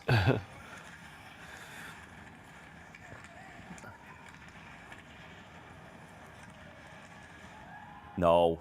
Oh, LA wants Oh, wants a they call. did. They really want They're it. still on the mic. The ref was giving it he was good. It was a stick lift. It wasn't, Yeah, you know. he didn't hook him. If you start calling those, forget it. Games are 9-8 every night.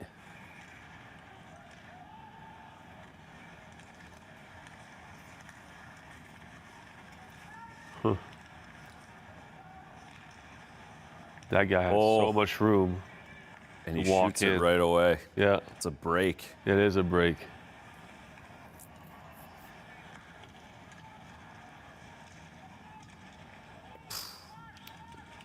We got 14 minutes.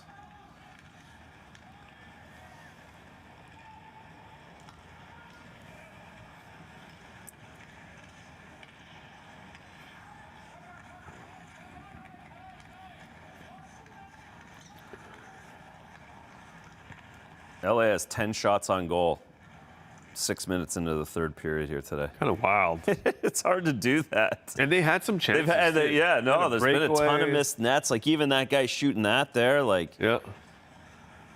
Yeah, I'd love to see the attempts. Shots. Yeah, the attempts. Oh.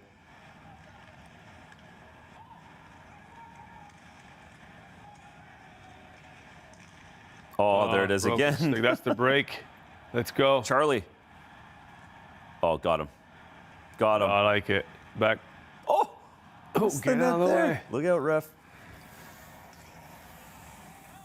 Janot had low glove, dialed. He had Castle like on the side of the net for a little. Almost like the play with Pasta and Peak earlier. Yes.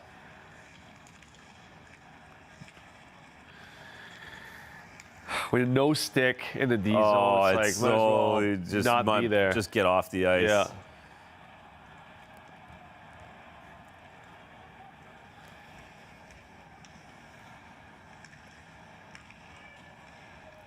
Especially when the box, especially in the first and third period. Yeah. There's time, like in that battle in the corner, like you're almost better off going to the bench. Yeah. Because a lot of times you get in the way too. No one recognizes So true. it. All right. First break in the third period, still 0-0. We'll be back after this. Let's go.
We're back.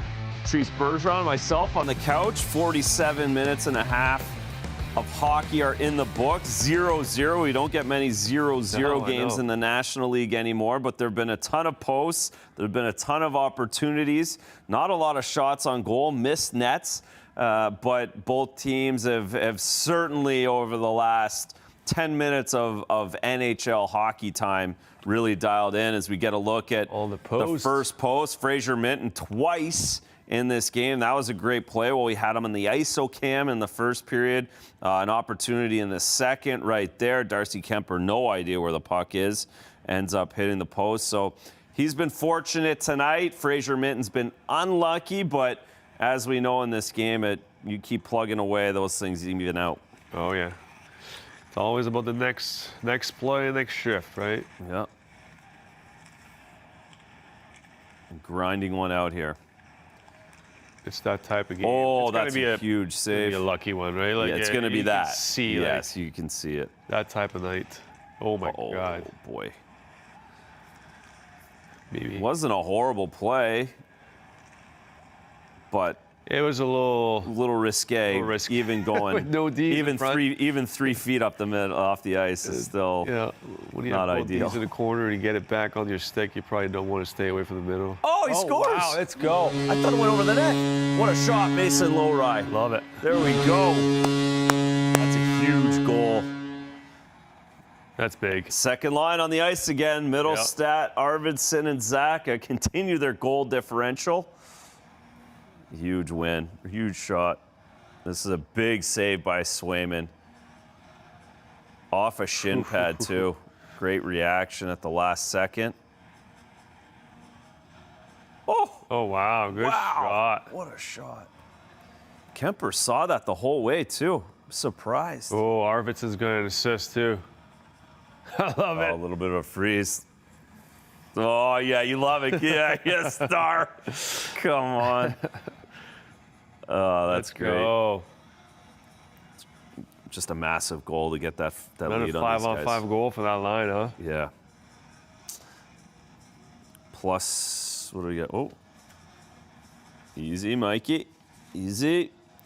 Plus 17 now on the year. 5-on-5 goal differential. Second in the league to McKinnon, Natchez, and Lehkonen. Pretty good line there.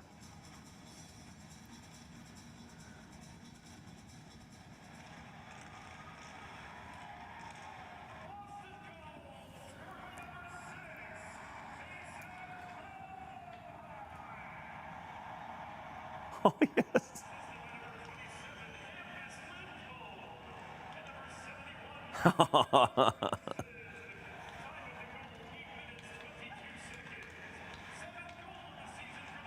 We talked about the warm-up, Bergie. We talked about the warm-up. Mason Lowry going down. Going down. I knew it pays off. 100% he was scoring today. There was never a doubt he was scoring after him going down. Arvidsson takes him down. There you go. He gets the assist on the goal. It all comes full circle. All comes full circle. A hot Mike on the bench. Ooh. Oh, that was a heck of a pass. Good look. Oh, I love that breakout so much.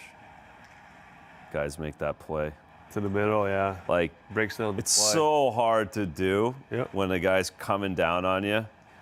I have so much respect for that play. Look at these guys. Yeah, both lines, both energy lines on the same time. Love it.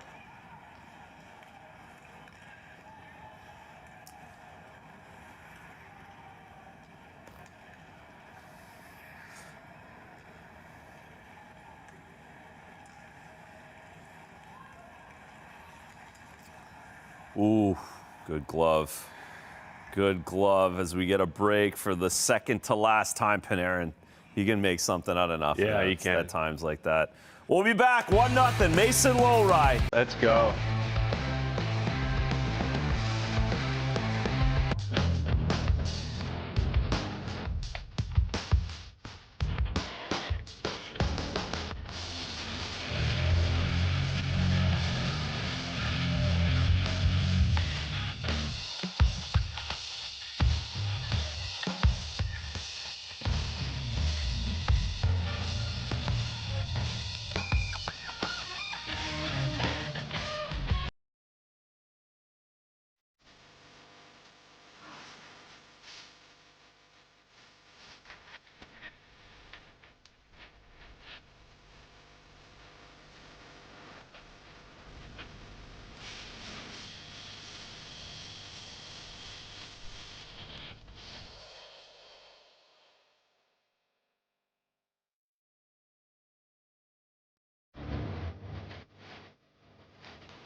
Unobstructed Views is back. The Boston Bruins are up on the Los Angeles Kings 1-0. They play the San Jose Sharks and Macklin Celebrini on Thursday, Bergie.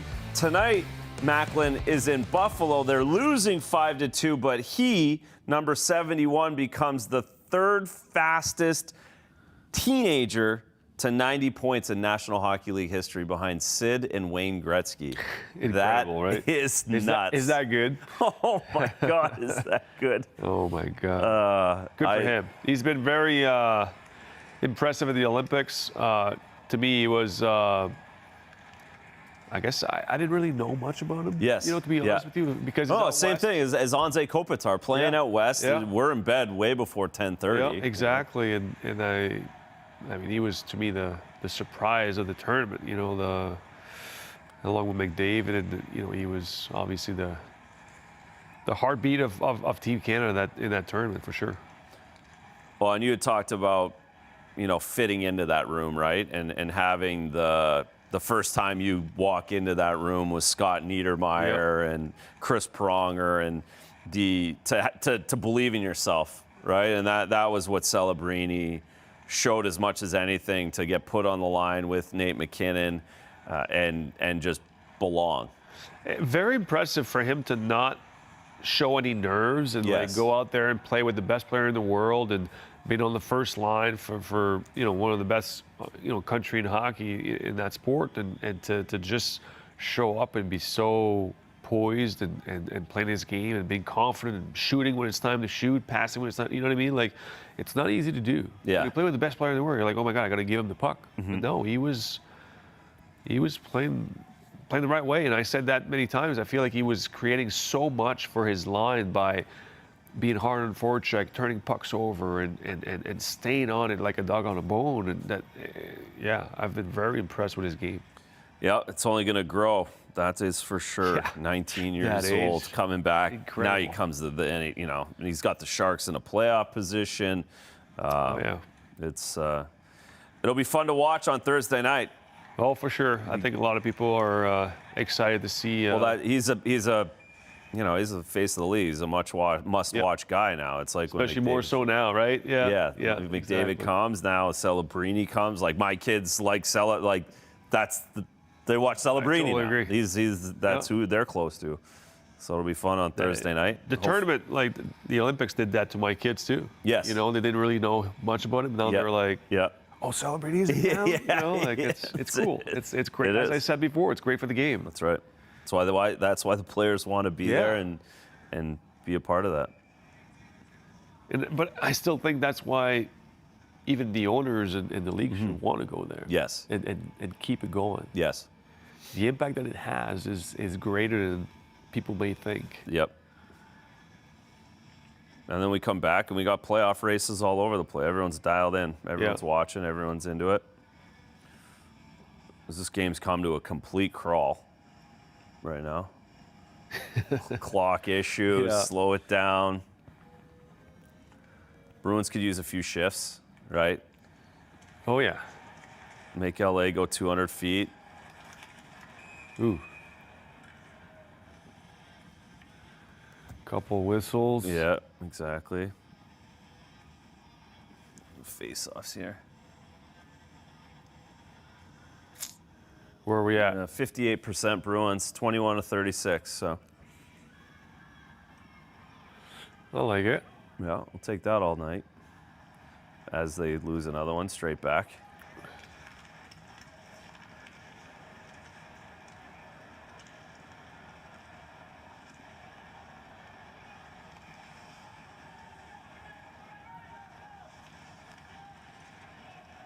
Oh.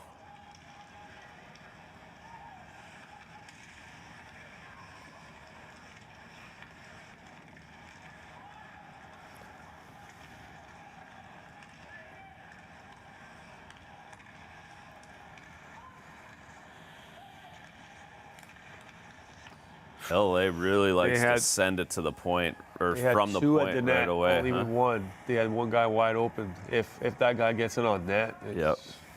Problem. D don't dust it off at all. It gets back there and they send it.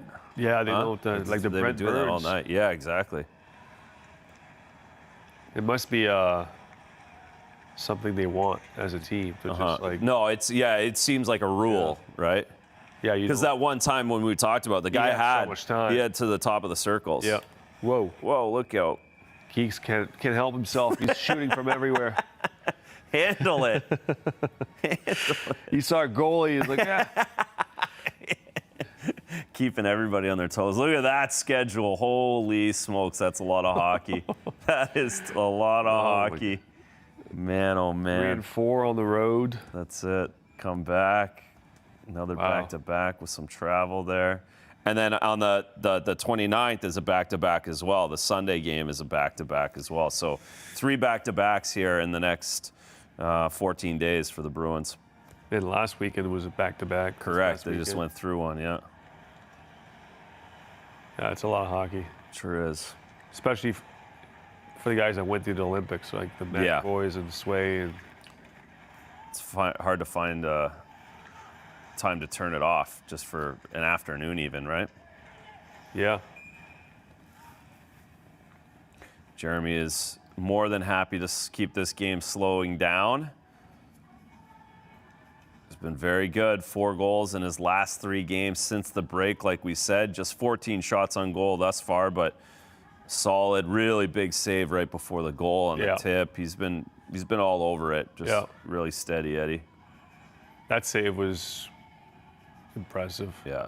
Doesn't seem like much because he's so in control, but like that's a deflection. That slips through a lot of guys. Yeah. Is that something you think about as a goalie, like to freeze the puck more if you feel like it's For sure, game management now. Yeah. For sure. Especially, and you're aware of you're aware you're winning face-offs. Yeah. Like now it's in the board, so the guys would see it. But I would know if we're winning more than we're losing, and if we're controlling the play, even when we're slowing it down. Yeah, that's a good point. I didn't think of that. Again, you don't need to push it in any of the because if you try and play that last play, it feels right now that LA's kind of trying to they're tilting you a little bit, but you're under control. As soon as you play that, then control kind of gets lost. Then the 100%. D-man goes to play it here. There's not somebody on the wall, and it can get chaotic. So you just want to keep it nice and structured as a goalie. Oh, that makes sense. There's actually a few times as a player myself that I would yell at Tukes to freeze it. Like, hey, yes. There it is. Dowdy. Yeah, a shot again. Shot it right away. Yeah, no dusting. Right away. Was that tip maybe? You seemed like it was, huh? Jeez. Maybe not. He might have came off the bench for that one too. I think he did. Well, another Hall of Famer, yeah. You'll see number 8. He Byfield's steps into going that. to the net. I wonder if he. Oh no. Oh yeah. Off of Lindholm. Yep. That was going wide, huh? Oh, that's the worst. Oh, that's so frustrating. I know. That was going to the corner. I'm not giving Dowdy any credit anymore after that. That is so annoying. But we talked about that. It's going to be some. It's going to be a greasy one. It's how you respond again. Yeah, we're under the last break zone now, so. Down to the playoff hockey. Look out. Ooh. Oh, David read it all the way.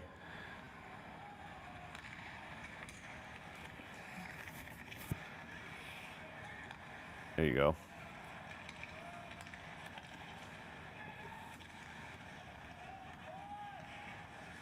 Get there. Yeah. That's it. Take those face-offs now at the other end, right? We're going to take a break, commercial break, last one of the evening as the Boston Bruins, the LA Kings, shockingly are 1-1 with 5:47.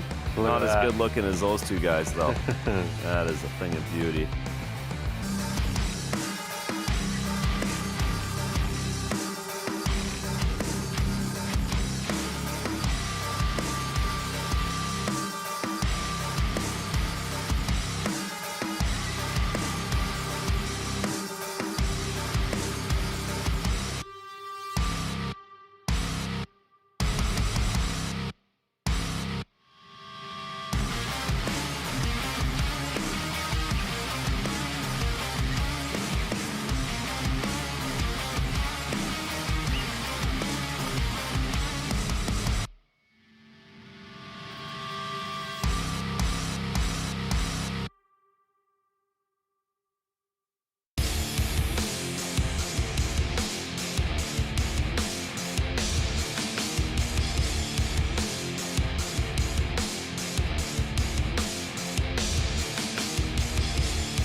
playful, faster. The game, I think we have the best competitive balance of the four major sports. The game is exciting, it's entertaining, it's unpredictable. So some data points. 54% give or take of our games are tied at some point in the third period. We're seeing close to record numbers in the number of multi-goal come from behind victories, including games that are tied and won in the last 5 minutes of a game. You look at the races for the playoffs with less than a handful of exceptions. Everybody's in the hunt, and everybody knows how great and unpredictable our playoffs are, particularly when you start with the first round. And so the health of the game is what drives everything. Well, there's the commissioner of the NHL on NESN on Monday with the Varsity podcast and talking about the health of the game. Yeah. We just touched on Celebrini, the young stars, the young kids, everybody Yep. coming in after the Olympics and what a success that was. And it only gets better from here in the regular season. No, I agree. I think it's everything is very positive for the game of hockey, and I think it's great to see. It's even without him saying that, I think it's you can. Yeah, sense it. You yes, can that's see right. it. You can feel it. You Yeah. know that the game is growing. It's heading into the right direction. It's and the fact that, as you mentioned, like we have like still the veterans and the Crosbys and Malkin and Ovechkin that are still doing great. Yep. Like the Celebrinis and Bedard and that are up and coming and We've got already 20 more stars. years of those guys, exactly. right? Like it's just going to keep. And we have the guys in the middle that are McDavid and He's McKinnon. got, So like incredible. McDavid's going to play till he's 48. The amount of talent crazy. that is shown now is incredible. It really is. A long way from my wooden stick. The skill level is pretty impressive. It's the game is the so individual different. skills, Like you know what I mean? Like you actually played through the evolution. Like I missed like the end of it. Oh, we got a power play for the Bruins. It was a hook. Need that power play to come through here big time at this. Yeah, LA can't be happy with that either, by the way. Bruins getting another one here at the end. And we're Gary Bettman's talking all about the ties and the close games. Well, here we are. Whatever his data points are. Can we get another one? Ice stick too. Can we get another one? Hot Mike. It's so funny. It should be a 5-on-3 right now if you really clipped him. He did get him. Yeah, there's a hook for a rebound there. I mean, he's holding it. That would have been a chance, too. Right-handed shot. You got to call that right in front of the net. Yeah. All right, power play. It's hard to see. I think we saw that. I missed it. Yeah. But I believe Pasta. Always. He got you. He got Always. you. It's high. It's high. It's the one-handed one. That is dangerous, though, as a defender. Like you talked about earlier, Yeah. like to go one-handed at a guy nowadays, because all it takes is to hit anything and come up high, and you're going to get busted on. Or if you hit somewhat up high, the guy, Correct. pull his head back a bit. Yep. Whew.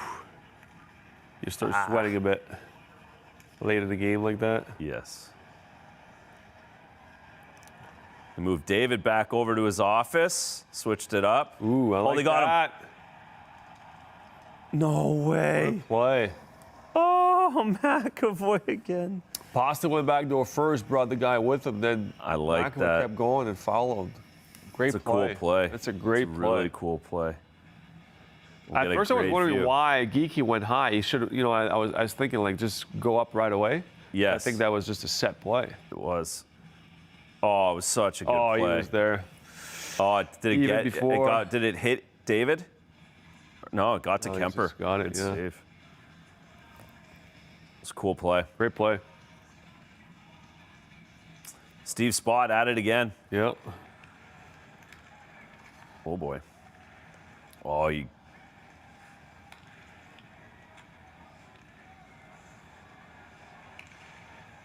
They're cheating on Pasta's one-timer. Big time. That becomes a 4-on-3. They got- Surprised how much they're cheating on it, actually.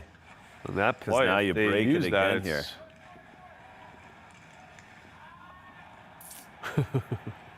I love the hot mic today. I know. It's catching everybody on the ice. It's a good stick in the middle of the ice there by that PKer. That PK's been good. It has. Really good. Hopefully I jinxed it. Yeah. There it is. Oh.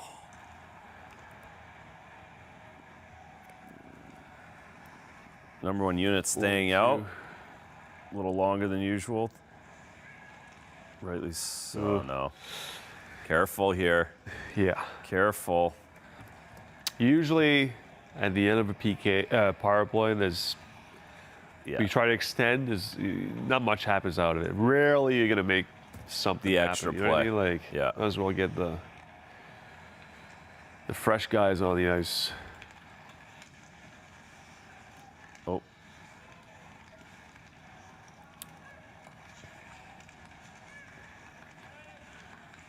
When you go back and forth, and Yeah, up and no, down the yeah, ice. that's if you're right. in the Yeah. zone the whole time, it's different. But Yep. if you're like going back and forth, like that was a good try, good shot, offside. All right. 1 second left. Aware of what's coming out of the box. Couple good. That McAvoy chance was fantastic. It was a great What a play. Really good play. That was a heck of a pass from Great pass, Arvidsson yeah. there too. If it's a one-timer, that's a really good chance. Still, It's a good pull and drag. like that's what I'm like. This is what that Drag and play. shoot, yeah. He's getting good at that. Yeah. Like he's finding that space, how to get that off, because he had to really bring that. He had to bring that puck 7 feet all the way up and around. Still got, And it's not an easy pocket to find. Has a bumper too. yes. Like to give yourself enough time to get that shot off and. Oh, especially because that puck has to come all the way across. Your stick's in the middle of the Yeah, when ice. you're That offside, D-man's like- so much closer to you with his stick there, right? It's like you know it's coming, but you also know there's pressure around you. So Yes. It's like, okay, where's the spot? Where's the sweet spot for me to get it off? Uh-huh. Oh yeah. Oh, Heads come on. up. Get in. Dumoulin just Oh, he's just in the full on. Yeah. He's on the drying he machine. was on the on the tracks there. That's the worst feeling. There's no reason for that puck to bounce off the wall the way it did. Now you're in the soup.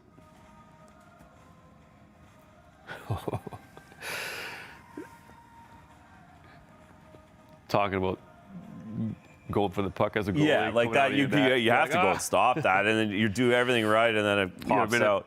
Minute 50, you know, like Yeah, late that's in right. a game like No, that. It's exactly. like, yeah, you have to get out. Yes. If you don't, especially with that line out there. Yeah. The forecheck's Yeah, the Ds coming. will be The like- D are ready to kill you. Thank you for that. Yeah.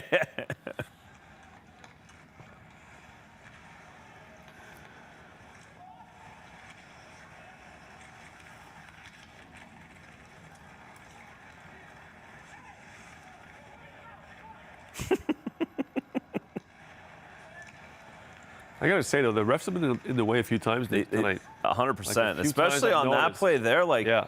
the guy's wheeling the wall. Like, he's get to the wheeling. middle. Like, There's been a few of those where the D's carrying the puck and like trying to gain speed and look up the ice. And it's got like he's got the ref in his face. Rarely you see that, right? no, you don't. Yeah, no, the guys are, so, I mean, the refs are so good It's at so good. You feel like you don't even see finding them ice. That's sometimes. right. Which, to your point, is a very underrated. If you just drop someone out on the ice, it would be they would be getting run over all over the place. You got to have good hockey sense as Yes. a referee, like know where it's to know where going, it's like, going and which where way the should I- danger is Yeah. out there. Pull it, drag and shoot again. Yep. 40 seconds, 39 seconds left. I want to jinx it, but Yeah, I know. No, the stats. this might be number 8. The graphics ready to be brought up. That's for sure. And the teams are just so evenly matched over such a long period of time. Yep.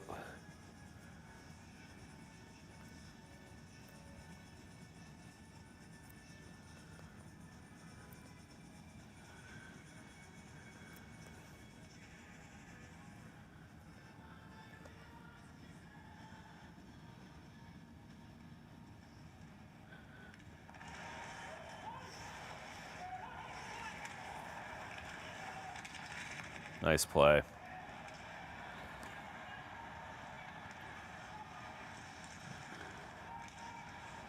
Ooh. Again, talking about young minutes and Fraser Minton out there for that draw to help out Lindholm if he gets kicked out. All right, folks. We're heading to overtime. Number 8. 8th time in a row. It's actually a pretty incredible number. It is. It's been with the COVID years, couple years, like it's been 9 years that the LA Kings and the Boston Bruins have not played overtime in the TD Garden. Well, so we're going to get another break. Break is coming. Unobstructed views, overtime, Coors Banquet after this.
All right, gang, we're back. Unobstructed views. We've got overtime at the Garden.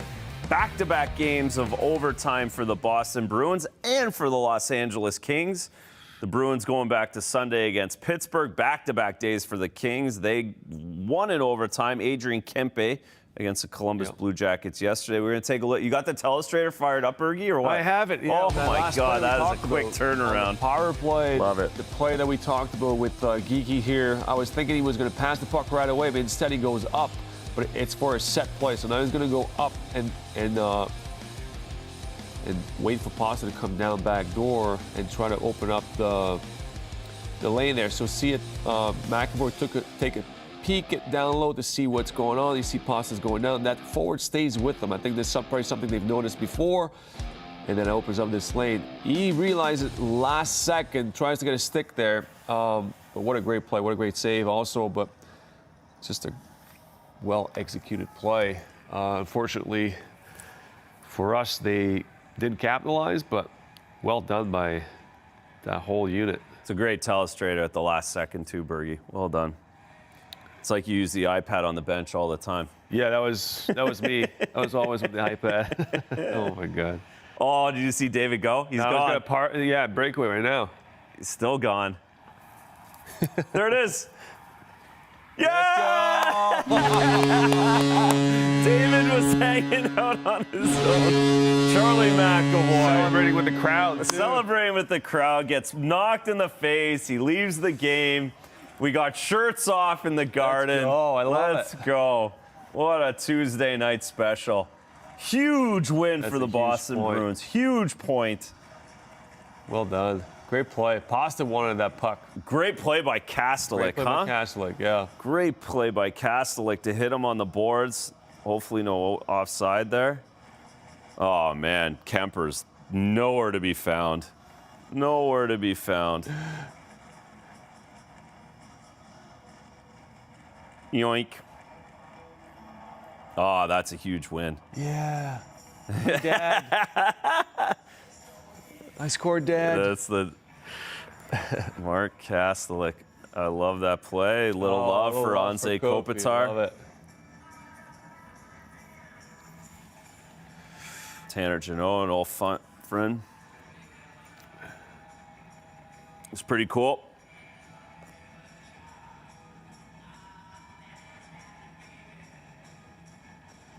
Wow. Bruins, huge win. Yeah. Pittsburgh's losing. Red Wings lost as well, so you're going to pick up some points here in the Eastern Montreal Conference won. tonight. Montreal won, 3-1. And they just dominated home. 13 in a row for the Boston Bruins on home ice now. What are we? That's our unobstructed views record now, by the way. We're 6-2-0, folks. I think both of those losses were when Tuch was here, too, so this might be an issue for him as the season goes on. Marco Sturm. Love it. Oh, we Love the get respect Buffalo. there. March 25th, we get Buffalo, Bergie. Buffalo's up next. They're smoking tonight, Yeah. too. They're up 5-2. What a great play. Let's take a look at this. Just a great job by Kaslik. Eyes up. Panarin just can't catch McAvoy. What a jailbreak by the Bruins, huh? That's a full on. Oh, my God. Everybody up the ice. Oh, that's fun. That is fun. It's well done. Well executed. Yeah, it's me. Yeah. Give me some love. Love it.